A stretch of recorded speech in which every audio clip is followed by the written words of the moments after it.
Amanda Olkey, Adult Education Director here at the Spy Museum.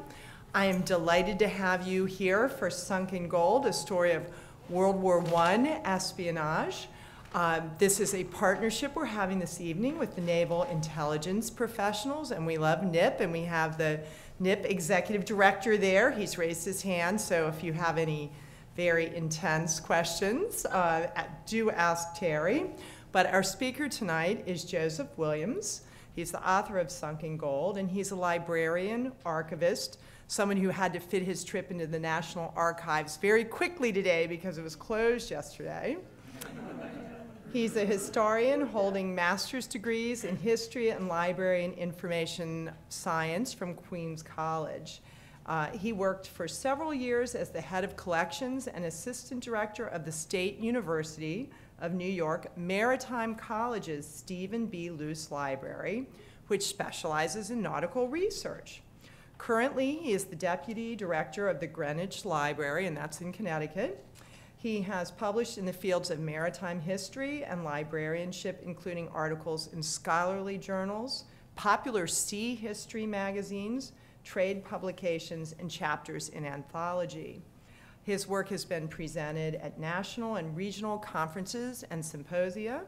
And in addition to Sunken Gold, he's also written 4 Years Before the Mast, A History of Maritime College, the nation's oldest maritime training school, and 17 Fathoms Deep, an action-packed narrative of the 1927 submarine S4 disaster. I feel like disaster is kind of a big flavor, but Joe has really, sorry, I'm not going to steal your puns. He's really looked at the espionage. I'm not going to, I'm leaving them all for you. He has really drilled down on the espionage angle for this tonight for the Spy Museum, so this is a very special angle on Sunken Gold. So help me welcome Joe.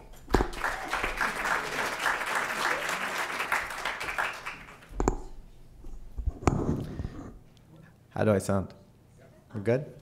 Should we just dive right in? I'm going to have plenty of diving puns as we go along. Okay, so our story really begins on January 25th, 1917. This is HMS Laurentic. It's the former transatlantic liner of the White Star Line, which brought us such ships as the Titanic, right? So it was modeled similarly to the Titanic, triple screwed, but it was about a third of the size of the Titanic. And at the outbreak of the First World War, it was converted into a patrol vessel for the Royal Navy. And by 1917, it was doing the run from Liverpool to Halifax, Nova Scotia. Now, on the run, at the end of January, it was loaded with a secret consignment of boxes. Each one of those boxes was labeled metal. Spoiler alert. There's gold in them there boxes. So when the title of this book is called Sunken Gold, it's not a metaphor. It's not an allegory. There's really gold in those boxes, 44 tons of the stuff, worth today about $1.7 billion. That gold was meant to help finance the war effort. By this point in the war, the meat grinder of the Western Front in this war of attrition had really ruined the economies of the Allies, and particularly France and Russia. And Britain was really kind of backing up the credit of its allies by doing these shipments of gold all around the world. Particularly to neutral countries like the United States, which they would use the gold as collateral for credit and for the direct purchase of munitions. The gold that was on board the Laurentic was eventually, it was going to go to Halifax and then be transshipped down to New York City, where it was going to sit in the vaults of J.P. Morgan to eventually buy munitions to help fund the war on the Western Front. So when the Laurentic was leaving Liverpool, at the same time, the Imperial Germany was mounting its U-boat effort. It was about to launch an unrestricted U-boat campaign. Now, if you're familiar with World War at all, you'll remember, or has anybody here ever read Larson's Dead Wake on the Lusitania? Okay, so a few people. So the Germans originally in the First World War, they were using their U-boats in an unrestricted manner, and this would be mostly to target British shipping. And when the war broke out, it was using these U-boats, and it was sinking lots of British ships. But some of them had Americans aboard, and there were objections raised to that, particularly the case of the Lusitania. And then they were forced to, by American objections, to restrict the usage of those U-boats. But by the time you get to early 1917.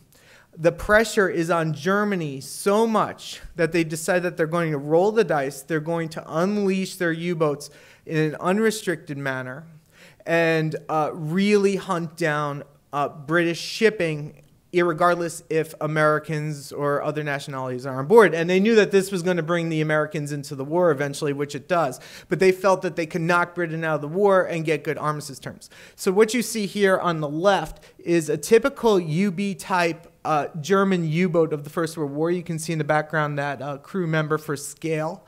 So how small these craft were. They generally ran about 100 feet long to about 200 feet long. Very cramped conditions. I'm going to show you the interiors of some of these U-boats so you can get an idea of that later on. Some of them dropped mines, like the one that you see on the right over there. And that's a typical World War I German naval mine. The idea is you see the brackets around the side that acted as an anchor. It would go down to the bottom. Water-soluble plug dissolves, and it would float up on a tether. And then any vessel that struck one of those horns that you see at the top would set off a chain reaction that would explode the mine. The Laurentic was a victim of two of those mines off the coast of Northern Ireland, off this really dramatic coastal fjord called Lough Swilly. And it went down into 20 fathoms of water. A fathom is 6 feet, so that's 120 feet of water. And it was just on the outer mouth of the North Atlantic. So one part of this book is really about the disaster of the Laurentic and the sinking of the Laurentic, and how of the 475 aboard the Laurentic, most actually made it to lifeboats. But because the lifeboats were these open affairs, and it was January, a winter storm came in, and by the morning, these lifeboats were scattered all about the loch, and they found that 354 of the men had frozen to death in the boats. So that's one part of it. So they couldn't evacuate this gold that went down, and word got back to the British government about it, and there was a general freak out about it. And the first thing that they did was they went to the private salvage firms, and they asked them, would you be able to get the gold for us? So the private salvage firms said, some said no, and then because the conditions are too difficult, but others said yes, but only if we get 50% of the value of the gold that we recover. So this was unacceptable, so they ended up turning to this man here. Now his name, and I love his name, is Gibbon Chesney Castell Demant. He's a lieutenant commander. He's a blue blood from the Isle of Wight. He was a gunnery officer in the Royal Navy, and by a quirk of the service, gunnery officers were placed in charge of divers. And when he received his training at HMS Excellent, which is a training school for gunnery officers, he was given a crash course in diving, and he actually got to go in the suit and do all that fun stuff. And, well, he took to it like a fish into water.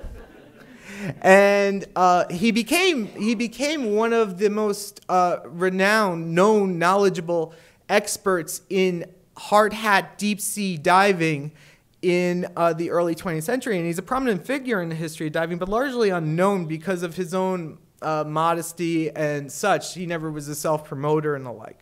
But before we really get into like what he did, both a little bit with the Laurentic and also a lot of what he did with the U-boats, you got to understand how difficult the type of work that these divers are going to undertake.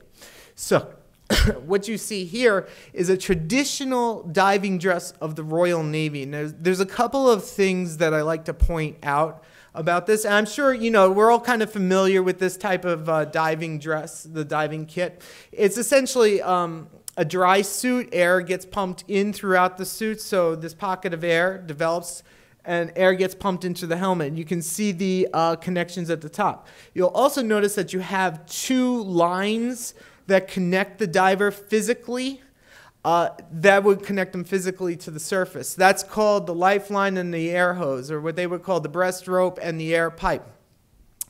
That is a problem, especially when you're working on the interior of wrecks and such. So let me give you an idea. See this book here, this beautiful book? What I want you to do is I want you to imagine two strings coming down that are attached to a diver working on the bottom over here. So in order for the diver to do work, it's important that this boat remain as still as possible. Any rocking or rolling, any movement like this is going to yank at those lines. When those lines get yanked, a diver working on a wreck or inside of a wreck could be liable to get pulled, or the lines could get caught into wreckage and the like. So in order to compensate for that, the tenders at the top, they would pay out more of that air pipe and breast rope to compensate for it. But that was a problem too, because that created these belly-like lines in the water that threatened to foul into things, right? What they called fouling. DeMant himself, he saw a diver working on a wreck, and he saw his air pipe get fouled in that direction, and his lifeline get fouled in this direction, and the diver was caught like a marionette. He couldn't move. He couldn't help himself. A rescue diver went down to go get him. They managed to bring him up to the surface, but then he later died because he had been underwater for over he was like underwater for 3 or 4 hours or so, which was very dangerous at the time. You'll also notice on this dress that there's weights. You'll notice that you have a chest weight, and then you have one on the back. You also have weights there's leaded soles on the boots, and the copper diving helmet too. All that weight altogether, it amounted to between 175 to 200 pounds in the air. Now in the water, you're getting all this compressed air getting pumped into the suit, so you're more buoyant. But you can imagine, that's as much as a knight in shining armor is going to be walking around with. So that is all meant, especially those lower weights, to keep the diver as upright as possible. These divers are not scuba divers. They are not swimming freely through the water. They are rather like mountaineers. They are like spelunkers. So you got to think about, if you land on a wreck, they're walking around, they're liable to fall, and they will fall, and things like that happen to them. But the weights are meant to keep them upright so they don't capsize. Because if that diver flipped upside down, and if there was any tear or the diving dress was compromised in any way, water could flood in and get up to the helmet. When that happened, it only took a quart or two of water to drown a man inside of his helmet. One of the other problems that they had during this time was the delivery of air itself. Air has to get down to the diver, and this is done through the use of compressed air. You have to compress air to get it down lower to the diver. Now, they had, by the time of the First World War, you had steam-driven air compressors, but they were unreliable. So divers often relied on manual hand-crank pumps. So you can see there on the right a gang of 6 sailors turning at these pumps, and that would build up the compression. So they're going around, vroom, vroom, vroom, building up the compression. And you have to build up more and more and more to get deeper and deeper, so requiring more compressed air. So you can imagine that this always limited how much a diver could dive in terms of the technology to get that air down to them. Then there were other problems with the suit. Now, for example, there's this here. Looks kind of funny, right? Unless you're the guy inside the suit. This is called a blow-up. So the air comes into the suit, and it has to get out of the suit. Now, if there is an obstruction in any way, air could back up, and this causes the suit to blow up. When that happens, the arms go akimbo, and that tight canvas that they're wearing stiffens so that they can't reach the controls by the helmet to release that air. The diver then, who's on the bottom, starts to go up. because they're being drawn up. As they go up, the gases in the gas inside the suit, it expands even more and more and more. And as they come up, this is the diving boat, remember, they come up, boom, they usually hit the diving boat. This ruptures the dress, and those weights, that 200 pounds of weight, brings them right back down to the bottom, and they drown in their helmet. The opposite of the blow up was called the squeeze. I don't have a picture of the squeeze, and you can be grateful for that. So you're a diver. You're a diver, and you're working on the wreck, and all of a sudden, whoop, you take a fall. So you take a fall. What happens is the compressed air inside the suit isn't built up quick enough to counteract the water pressure around you.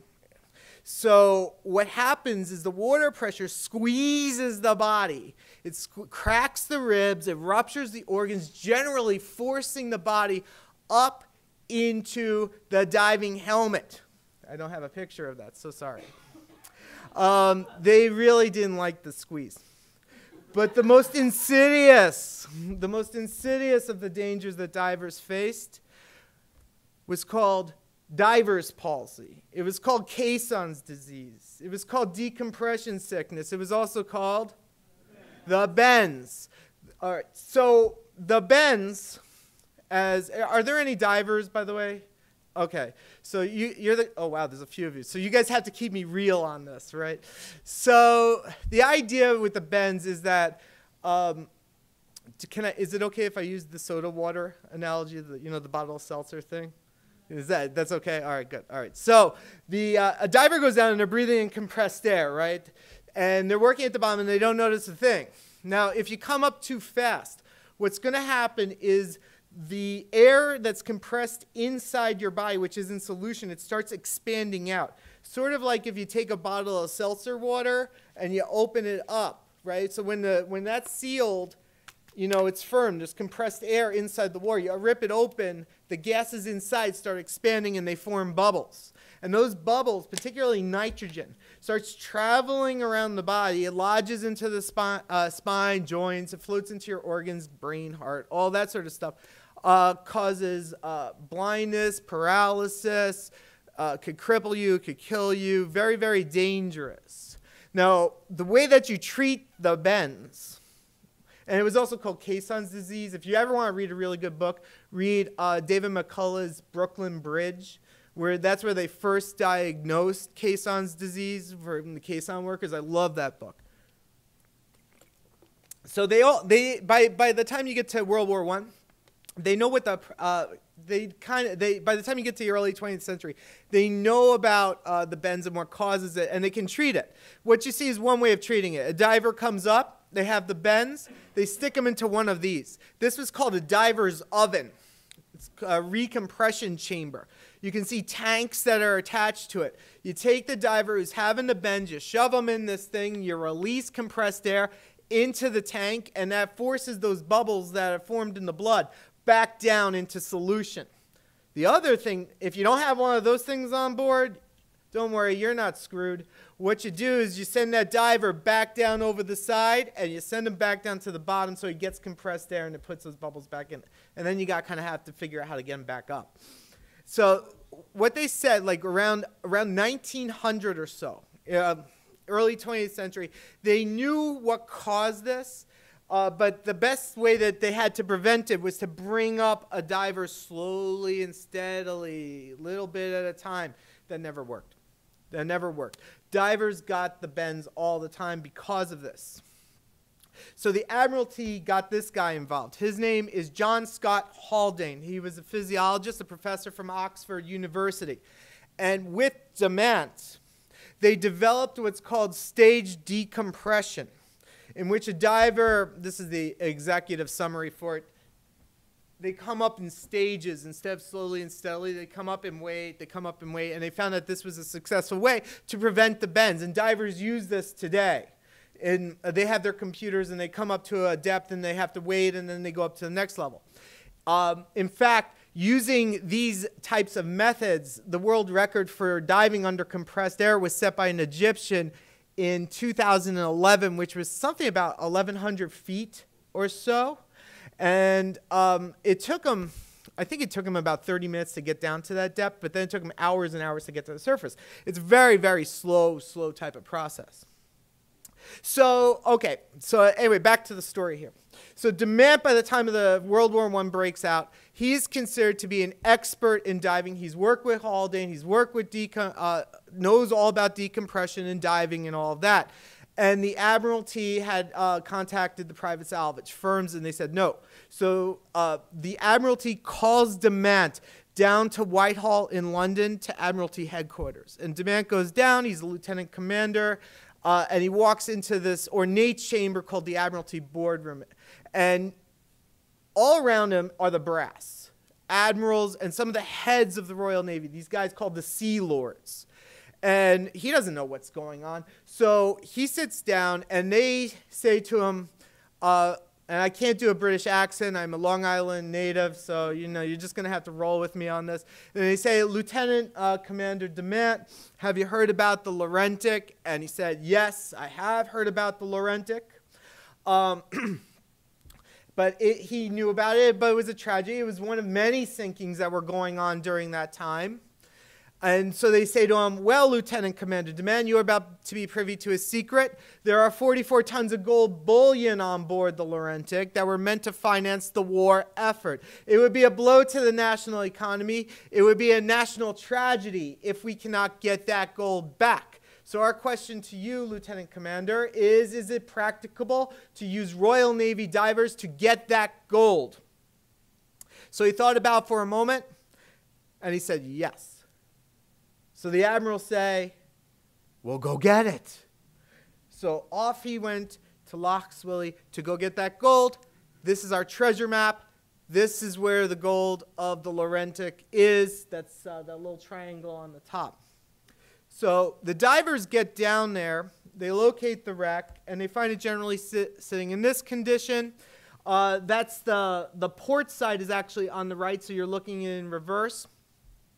And what the divers do originally over the course of weeks is they make their way down to the Laurentic, and they make their way in through a porthole over here. Not a porthole. They make their way in through a cargo hatch over here as they worm their way in. Remember, with all these lines coming around them. And they start using explosives to dismantle those things that get out of the way, to get in their way. So they go deeper and deeper into the wreck until they finally get down to the gold room. And their chief diver, you're going to see a picture of him in a little bit. His name is Dusty Miller, Charles Ernest Miller. He manages to recover 3 boxes of gold in 2 days' time. And Demant is so pleased with this that he pens off a letter to the Admiralty saying that he thinks that within 2 weeks that they'll recover all the bullion. Well, then a storm comes in. You always have to have a good storm in any sea story. So this gale comes on, and the weather is just awful for a couple of weeks going out. And to pass the time, Demant starts taking walks around the loch. It's nice country. He needs to be able to do something, so he's going to take this walk. So he starts taking these walks, and he starts seeing things washing up on the shore of Loch Swilly. He sees things like parquet floor tiling. He starts seeing furniture, things deep inside the Laurentic. So something's going on down there. So when his divers get back, they get back down to the wreck. They find that it's been crushed, like an accordion, before, after. So the gold, which is generally about here, is, I don't know, somewhere in this mess. So what they decide to do is they decide to excavate vertically through the wreck.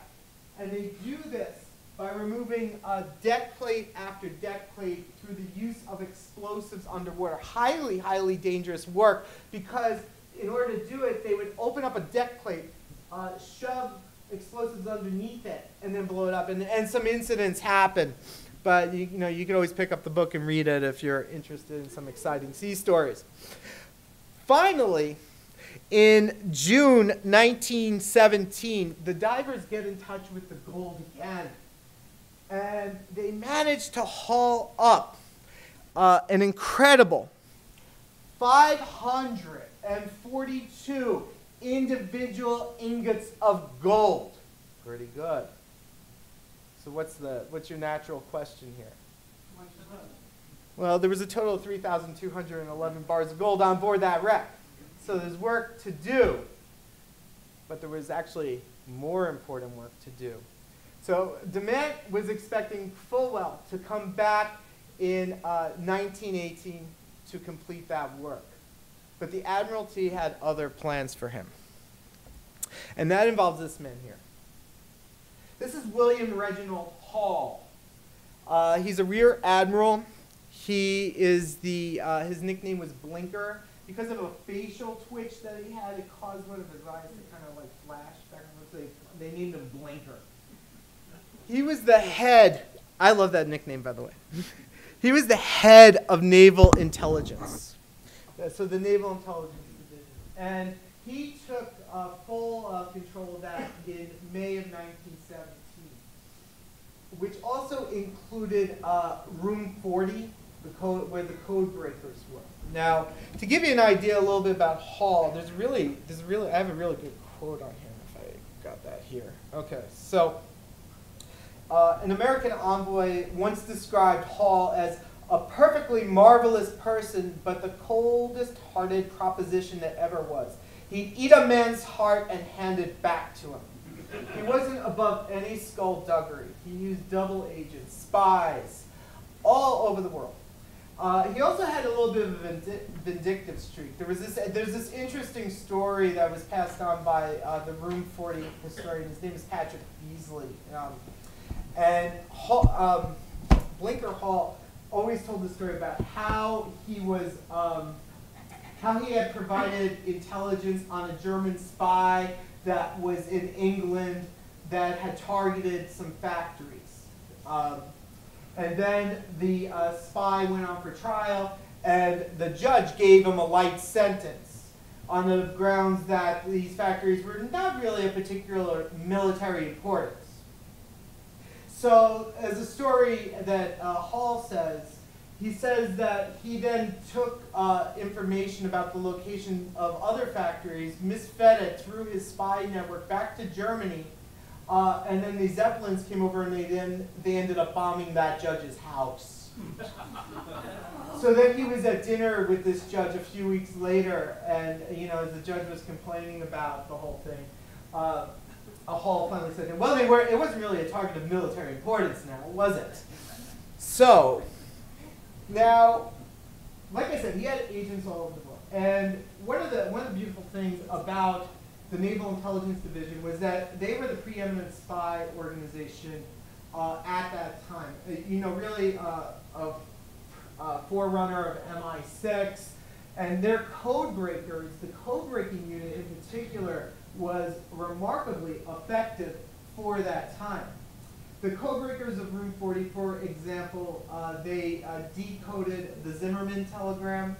So if you're not familiar with that, that was a communication from the German ambassador to Mexico that offered an alliance and the giving back of lands lost during the Mexican War if the Mexicans would side with the Germans if war broke out. And that actually was one of the contributory causes that brought the Americans into the war. So they had information on that. They had information on U-boats that they could tell almost in real time where these U-boats were moving and going and such. And where were these sources of information from? Sources were from, naturally, his agents, but there was also radio intercepts. There was also captured code books and ciphers. So the Germans in World War I were not as particularly effective with their intelligence operations as other countries. Early on in the war, in 1914, the British got their hands on 3 key code books from the Germans from captured German surface fleet vessels. And those code books actually remained in force until 1917. So, you fed this information over to the Room 40 code breakers, and they were very easily able to decipher German transmissions, even when things were ciphered. So, you take a code and then you cipher, transposing one letter over for another and such and so forth. But the Germans were very sloppy with some of this. For example, a captain of a German ship might be operating on an old cipher key. The Germans might be have switched their cipher over, and then the captain would send the signal out in the old cipher and then request it back in the new cipher. And then this would get intercepted by the British, and then this would just hasten the decryption of German intelligence transmissions all throughout. So there was radio intercepts. Hall's unit, what they did, they went and searched the remains of downed Zeppelins in England, and they were able to recover valuable information like that. So they pulled it from a variety of sources. Now, one of the most effective agents that they had worked in Berlin in the Imperial German Navy offices. Now, this was according to Demand, and this was in Demand's memoirs and such. He said that Hall had a spy in Berlin working in the Imperial German Navy offices, and he would just collect any sort of information, not terribly discerning, but and get it over to Hall's unit, and this would include things like cipher keys, and you would use these cipher keys to decrypt and especially track the movements of U-boats. However, by late 1917 or early 1918, that operative vanished. We don't know his name. We don't know what happened to him. But that source of information dried up. And it was slowing down the intelligence operation of the Naval Intelligence Division. So Hall needed to find a new source of intelligence materials to feed into his code-breaking unit. So they had a brainwave. And he full well knew about the secret operations going on board the Laurentic to get that gold back, and how those divers were working deep inside the wreck at various times, and the expertise of Demand. So he summoned Demand to his offices at the Admiralty, and he proposed to him, he said, Lieutenant Commander Demand, do you think it is practicable to take your divers, go to freshly sunken U-boats, and get the divers inside and search their contents for intelligence materials?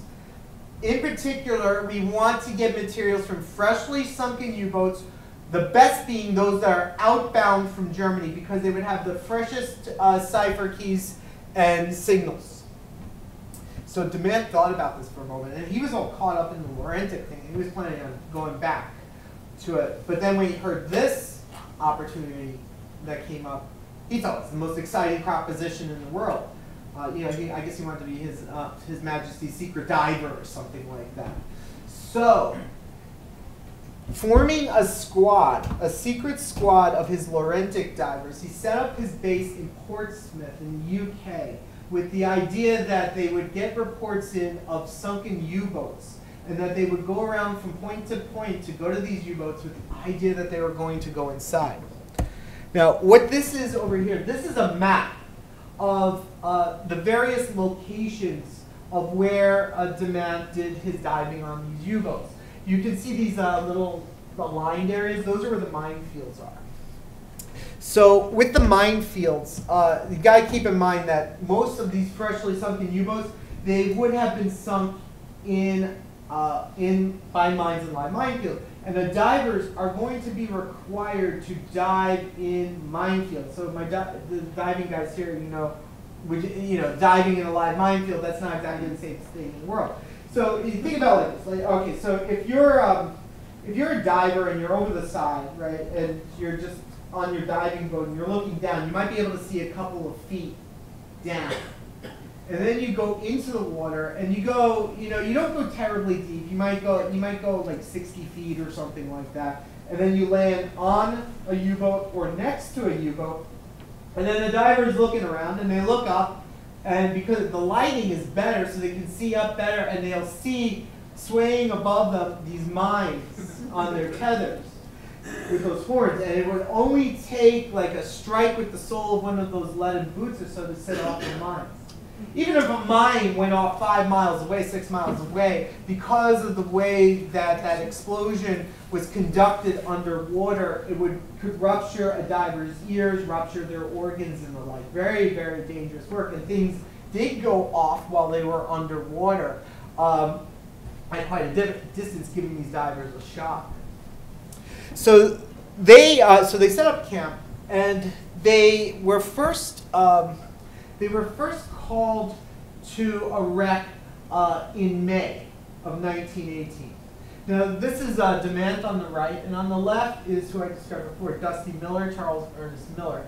He was, if there's a Hall of Fame for historic diving, maybe my divers know if there is one or not, he would have been elected in the first round because of his work that was done on the Laurentic and his work that he's going to do here.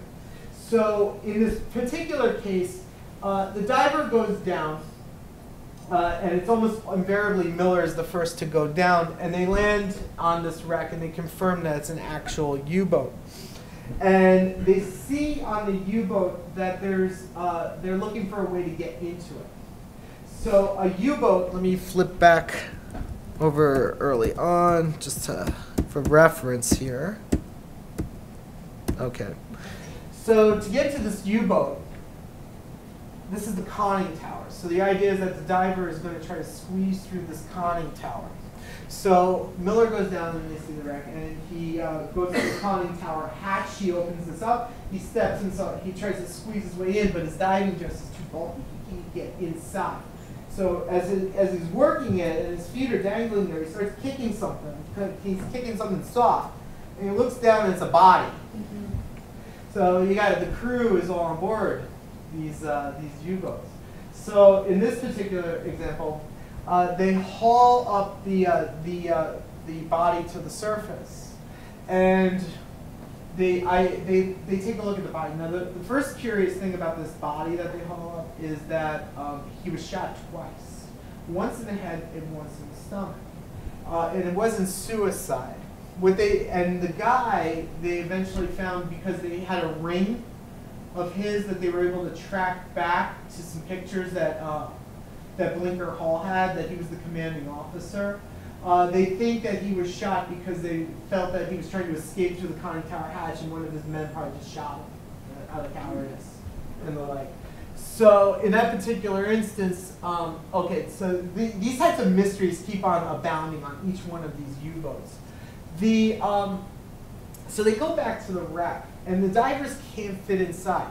So what to do? Well, Demant is very good at blowing things up underwater.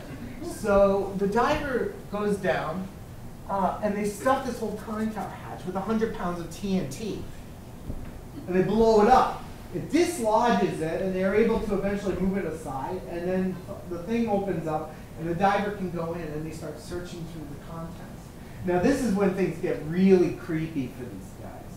Because the first thing that you're going to find is you're going to find all the bodies. And you're going to find that sea life has already penetrated into the wreck and is doing what they would do down with the bodies. Then as they're working their way through, the divers also in this first case, as they're doing work, all of a sudden, like in the distance, a mine goes off, but a little bit too far, but all of a sudden a whirl starts going on in there. So they get out of there as quick as possible. It set off one of the torpedo tubes. So let me get back to here just to show you about the, show you what some of the interiors of this U-boats look like.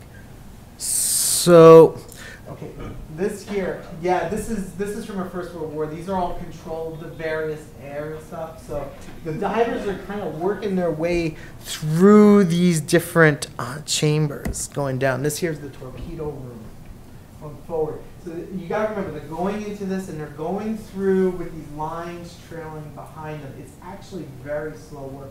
And where the divers, where the boat is compromised, it actually can crumple up that the deck plate downwards so that it's only within a few feet. So that they often have to work by hand to remove stuff. So all through the summer of 1918, the divers are working these wrecks. So a couple of different stories for you. All right. One story is that they go to this wreck.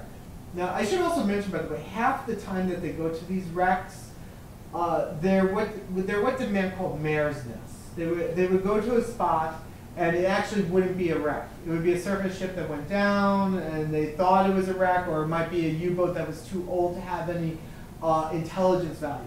But then half the time, they were valid wrecks. So they would go down into these things, and usually through the conning tower hatch, and work their way slowly through the ship, searching its contents. Now, in one case, they went down on one boat, and they felt the divers go in, and the water around them is really hot. Really hot. And the reason why was because that boat was so freshly sunk that seawater mixed freely with the batteries of the U-boat, heating the water up. That was an interesting case. On another case that they went on, they found that the whole back of the U-boat was crumpled up and telescoped in with another U-boat that was an older wreck. And as they go through it, DeMant himself went down on this thing, and they found that in certain compartments in the U-boat, they were largely untouched. So that the diver went down, and DeMant saw himself in a full-length mirror by the captain's quarters, just staring at himself in there. And these guys, they had their lamps and stuff, and they had telephone communications with the top. Here's another shot. This is control. So another case that they had was one in which they're going down looking for these various documents and such. And they found there among the bodies a German who was in civilian clothing, as opposed to everybody else was in sailor uniform and the like. The likelihood is with that one, that was actually a German spy that was going to be dropped off on the British shore. So there is all that sort of thing too. But a lot of that is speculative, but that is probably what it was. Now, in another instance, they went down and they were able to recover a boatload. Sorry, so that was unintentional. All right, they recovered a boatload of intelligence material, cipher keys, code books, and the like, all sorts of stuff like that.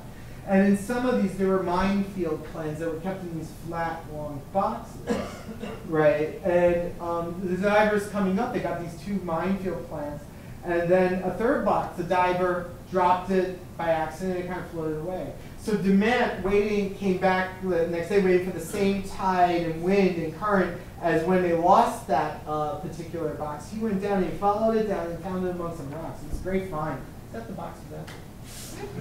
That stuff happens.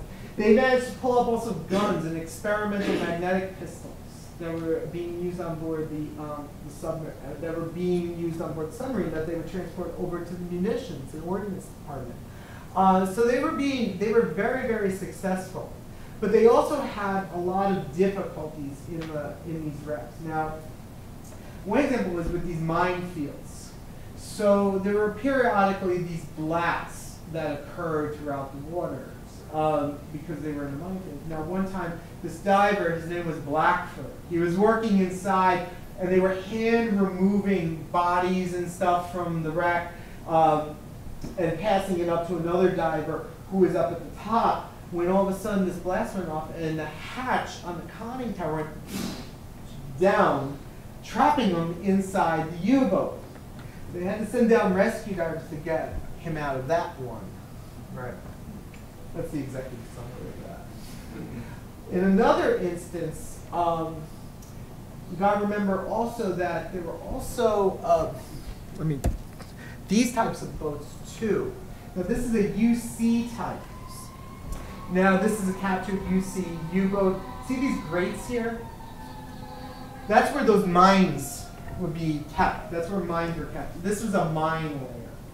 And there were many, many UC type boats that they dove on. Now the first UC type that they dove on, they went down and they found that the conning tower, they were going to have to blow open the conning tower. So they knew that the problem was they're in a minefield with a mine layer, and they're about to use explosives to try to blow open that conning tower hatch. So Demand goes out there, and they stuff the conning tower with TNT, and they do the explosion, and everything happens according to plan, except that when the divers get down there after the water clears, they find that it's still kind of wedged in there. So Demand decides what he's going to do is he's going to double down, and he goes down himself, and he sets up a charge of gelignite around the conning tower hatch. And he surfaces, and then a couple more divers go down and they do some work. And they're on this they come up and they're on this little diving boat. And what they do is they start drifting away on the current because they want to get clear of the wreck. And they have, a physical, there's no radio connection down there. So they have this long line, and they have a plunger like you can see in a cartoon with the TNT going down. And it's attached with these the marlin spikes and stuff. So it's unreeling, and they're drifting away. And it's meant to go out as far as 500 feet or so. Then at about 150 feet, it jams. Now, the work that they've done, it takes days to do this. So Demand didn't want to lose time. So what he decides to do is he's going to set off that explosion at about 100 feet away from the U-boat. Boom! He presses it down. There's a little explosion. Everything seems fine. And then there's a tremendous boil as all the mines go off in the U-boat. Boom! Up it goes, and it creates this wave, right? Think of like a tsunami. So Demand's sitting there, and they're on this, think about it, they're on a rowboat, basically, like a big rowboat. And he's fine because he's out of his diving dress and he can swim. But he has two divers that are still partially dressed with all their weights on them. So if that boat capsizes, they're going to go right back down to the bottom. The wave comes, lifts them up, and then they come back in. Demand said, a bit of luck, that. So they were doing work right until the end of the First World War. And their last case, and they were getting many successful intelligence documents from this particular boat, was actually Scapa Flow, which is where the primary Royal Navy base was. And this particular boat, it's kind of an interesting story. This is getting to the end of the First World War. And there was a group of officers who took a submarine with the idea that they were going to make one fatal blow last for the Imperial Navy. Well, they could. So they went into Scapa Flow, and it set off all the mine. Boom, and the boat goes down. So they call him Demand. So Demand goes down there, and they start doing work on this U-boat. But Blinker Hall wants to keep this as secret as possible. So he gives orders that the bodies that they found from the U-boat should be just buried at sea without even bringing them to the surface. So they would tie weights and anchors, weights to them and just leave them down, which is considered to be an honorable burial, except that a Presbyterian minister ashore wanted to give them rights to it. So eventually, the admiral who was in charge over there, he ends up calling Demand in for a conference, and Demand comes in to this admiral's office, and the admiral starts bawling him out, saying, let me see if I got that. Hold on. Okay. I have been shocked to hear that you have been guilty of revolting barbarism, conduct of which the most degraded savages would be ashamed, and of which, thank God, I could never have believed a naval officer would have been capable. In some mad frenzy, you have allowed or encouraged your men to insult and mutilate the bodies of those poor Germans who were doing no more than their duty.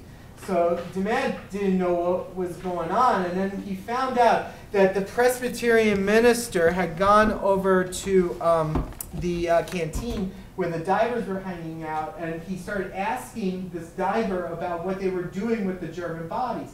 The diver said, well, lines have been secured to him.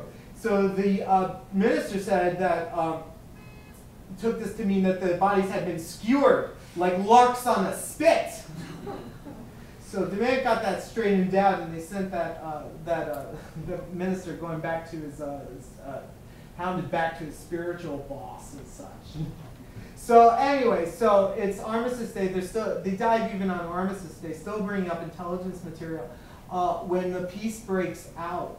So at that point, they go to DeMant. They give him an Order of the British Empire. They give him a promotion, and they say, "Very good, DeMant. Now why don't you go ahead and go get yourself demobilized?"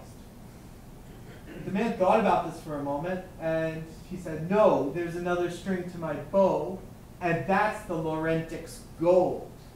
So he ended up going back after the war to continue the gold salvage, which he conducted for another 6 years in very, very harsh conditions, very, blow-ups, things like that going on. And where you had the war before, and the threat of U-boat attack, you had at this point the Irish Civil War broke out, followed by the Irish War of Independence, followed by the Irish Civil War. There were threats of piracy to it. All sorts of things happened.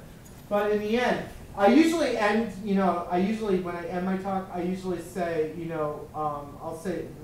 I usually say something like this, that still out there today, under 20 fathoms of water, if you have the means and wherewithal and want to mount an expedition, there's still gold in the north of Ireland, if you want to look. And typically I say if you want to find out how much, go read the book, but then it always comes out in Q&A anyway, so they were highly, highly successful. They recovered over 99% of the treasure. Today there are 20 bars of gold worth about $11 million, still somewhere in the wreck, waiting to be found. But I will say this much, because this is really the International Spy Museum, I'm focused on the espionage here.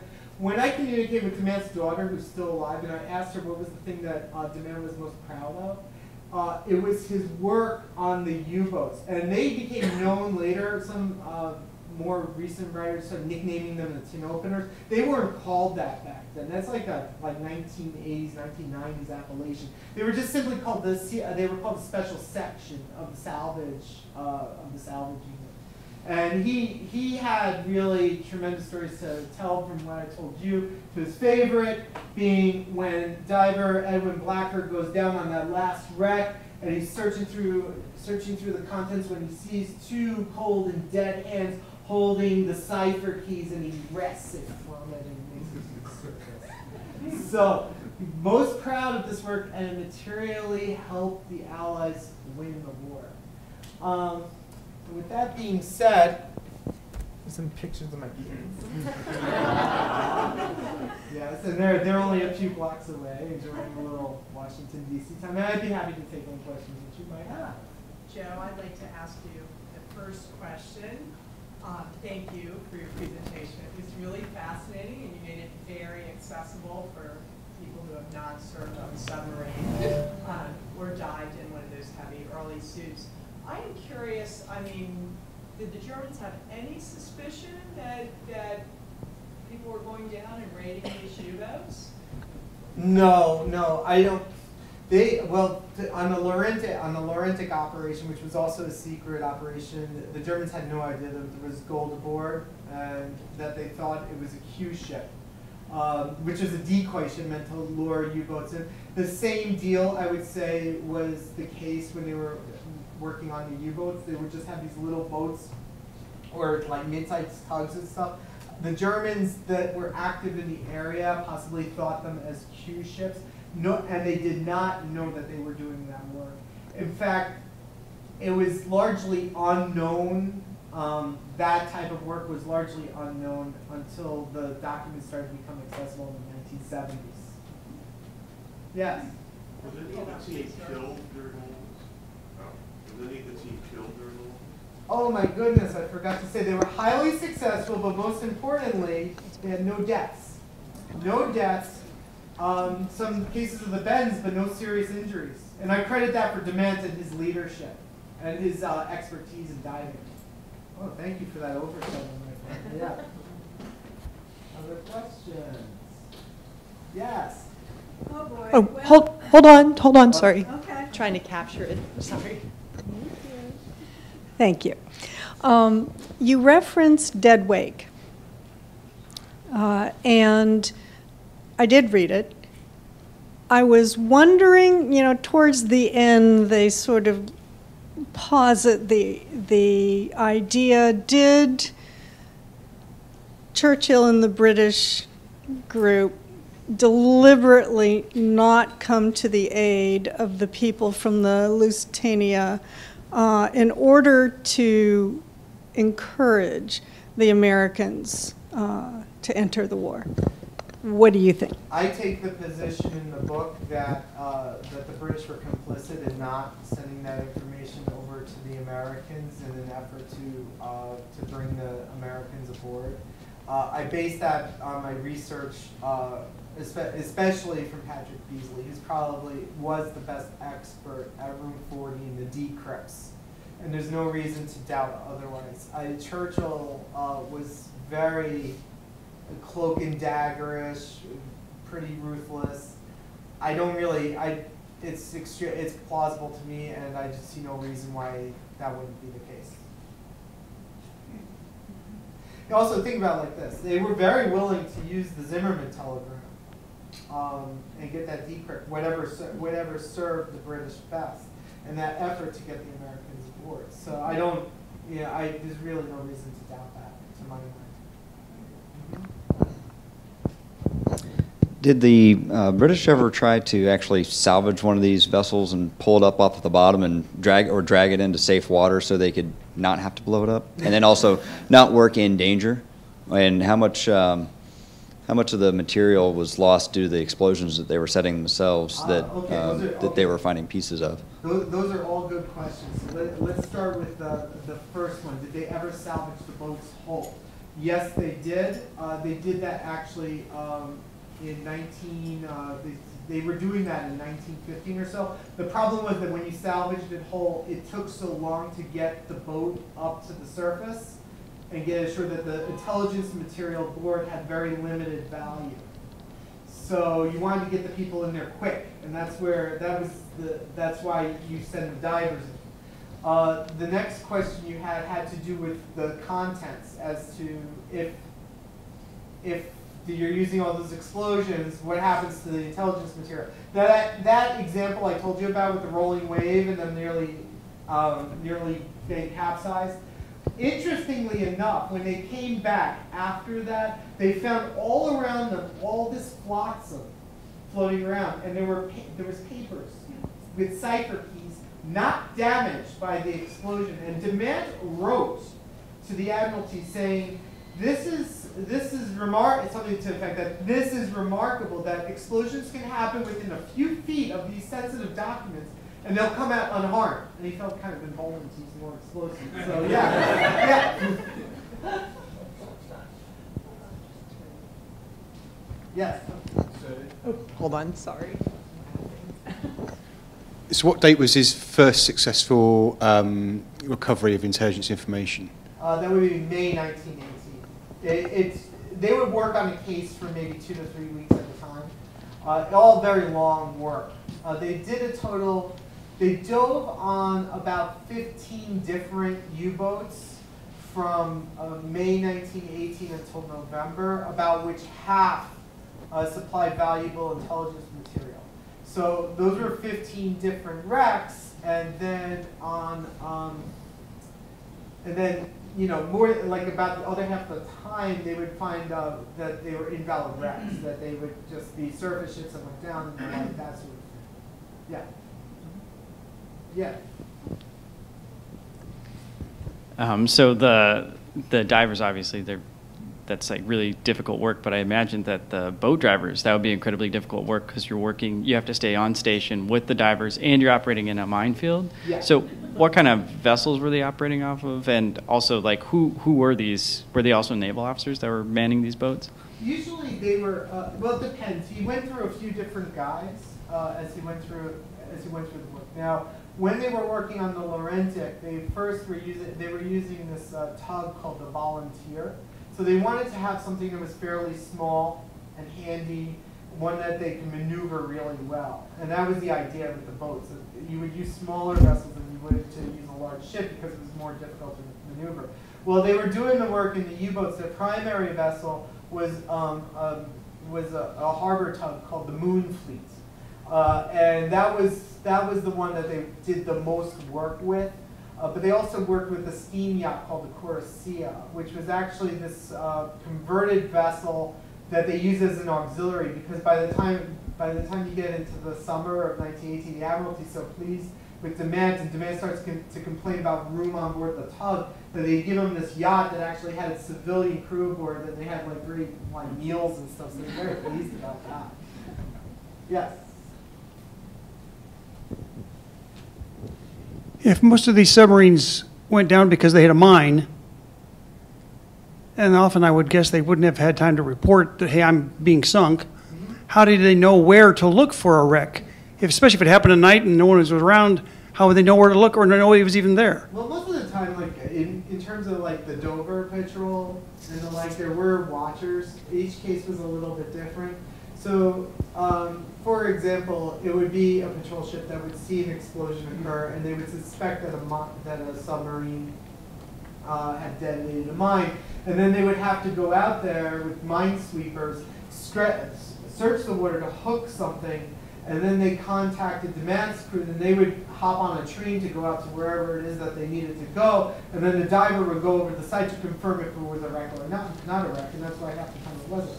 So there was one case that they dove on where you had this U-boat had come up to the surface and was kind of looking straight ahead of the target when a British patrol vessel saw the U-boat, came over and rammed it, and then sent it right down. So yeah, so there was all different types of cases, and they were most pleased when they actually had a direct verification that it was a U-boat. Yes, sir. Do you know if these activities resumed in World War II? I know that I don't think that they did, or if they did, they were limited in scope. DeMett came back and he headed up the salvage section for a little while before going over to the Med and doing salvage work there. But in my research, I did not find any cases with World War II. That's not to say that it didn't occur, but this was very well documented as opposed to the Second World War. But it wouldn't be surprising if it did. The other thing is it might be that where the U-boats were sinking in the First World War versus the Second World War were at different depth, and something a little bit more inappropriate, because the conditions, the way that you fought the submarine war in World War II was different than you did in World War I. In World War I, it was typically a single U-boat versus a single ship, where in World War II you used more, it was packs, there were the wolf packs of U-boats versus a convoy. Right, the U-boat menace didn't really, the U-boats nearly knocked Britain out of the war in 1917. It was really only because they adopted convoy in late 1917 that finally dried up the German U-boat offensive, because they couldn't figure out how to deal with the convoys with the way that they were tactically using U-boats.